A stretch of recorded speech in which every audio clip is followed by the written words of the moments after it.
तो मैं आज की सभा में उपस्थित हमारे अध्यक्ष महोदय हैं उनसे सादर आमंत्रित करता हूँ। मंच पर विराजमान तो हैं तो सभी हाथ में करके अपनी उपस्थिति दें। इसके बाद आज हमारे मुख्य अतिथि आदरणीय श्री तुलसी जी, मैं उनको सादर प्रणाम करते हुए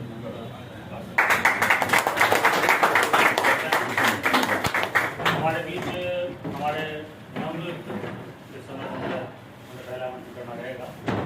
प्रांतीय महासचिव भाई गोपी कृष्ण जी हैं, वो भी हमारे जो इस कार्यकारिणी के कार्यकारी अध्यक्ष भाई राजकुमार गुप्ता जी, इन्हें भी मंच पर सादर। और इतना ही नहीं है, आज हम सब लोगों के बीच जितने भी नए साथी खड़े हैं, जितना भी हम ये मैं अक्सर कहता हूँ कि संगठनों की जो स्थिति है ना वो कैसी है कि जैसे जादूगर थैले में हाथ डालता है, बेशक उसके थैले में कुछ है या नहीं है, लेकिन उसकी जादूगरी है कि वो सामने वाले को सम्मोहित कर लेता है। तो ये जो पूरा थैला है हमारा आज समय में बैठा है, उसके बड़े बड़े युवा बैठे हैं। हमारे एफओडे के उपाध्यक्ष महोदय बैठे हैं, आदरणीय द्विवेदी जी प्रांतीय अध्यक्ष हैं, PWD के हमारे CDA के प्रांतीय अध्यक्ष महोदय बैठे हैं, हमारे महासंघ के अध्यक्ष आदरणीय मिश्रा साहब बैठे हैं।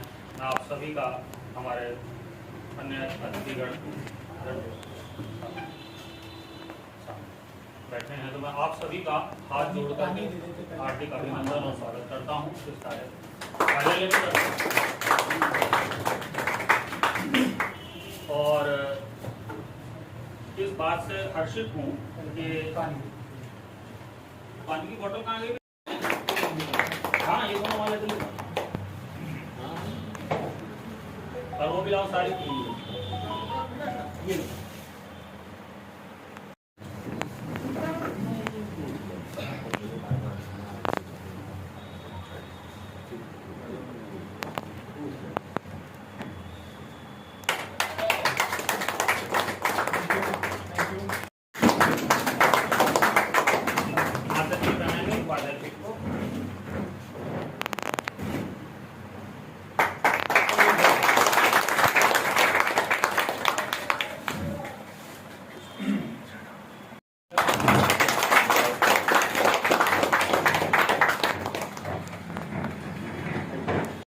सामने देखिए,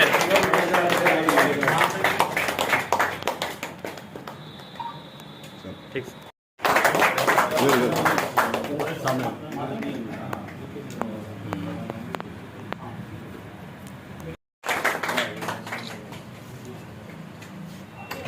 मैं उनका भी हाँ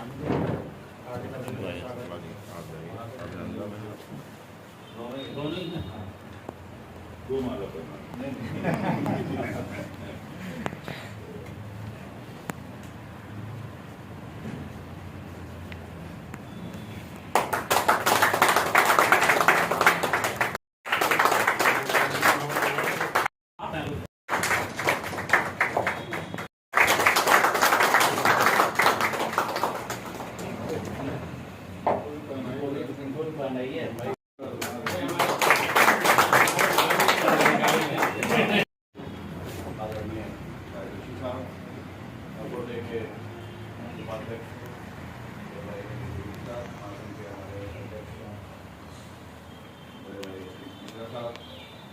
समय की बाध्यता को देखते हुए अपने संबोधन को मैं छोटा कर रहा हूँ। यहाँ पर फिर नवीन कार्यकारिणी के हमारे पदाधिकारीगण, महासंघ संघ संगठनों के पदाधिकारीगण एवं क्रांतिकारी मित्रों, मैं अपनी ओर से उत्तर प्रदेश के सभी डिप्लोमा इंजीनियर की ओर से हमारे राष्ट्रीय महासंघ जी के लखनऊ आगमन पर यहाँ इलेक्ट्रिकल मैकेनिकल डिप्लोमा इंजीनियर संघ में हो रही बैठक में उनका स्वागत करता हूँ, उनका अभिनंदन करता हूँ।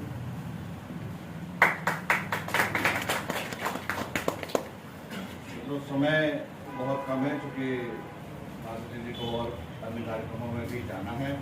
उनके संबोधन से पहले जैसे महासंघ में भी अभी हम लोगों ने एक बैठक की थी, क्या क्या विषय हैं जिन पर बात होनी चाहिए, उनको ही सूक्ष्म में मैं उनके सामने रखता हूँ, जिससे उनके संबोधन में थोड़ी सी सुविधा हो। महासचिव जी का मैं ध्यान आकर्षण करना चाहूँगा कि 2-3 विषय ऐसे हैं जिन पे अभी हमारे लोग ऑल इंडिया की तरफ निश्चित रूप से देखते हैं। एक विषय वर्तमान में है नया पे कमीशन हम लोगों का लगने जा रहा है। सरकार ने उसकी घोषणा की, लेकिन कोई बहुत पॉजिटिव कार्रवाई अभी किस तरह से नहीं दिख रही है। तो उसमें किस तरीके से अफोर्डे के स्तर पर हम लोग अपनी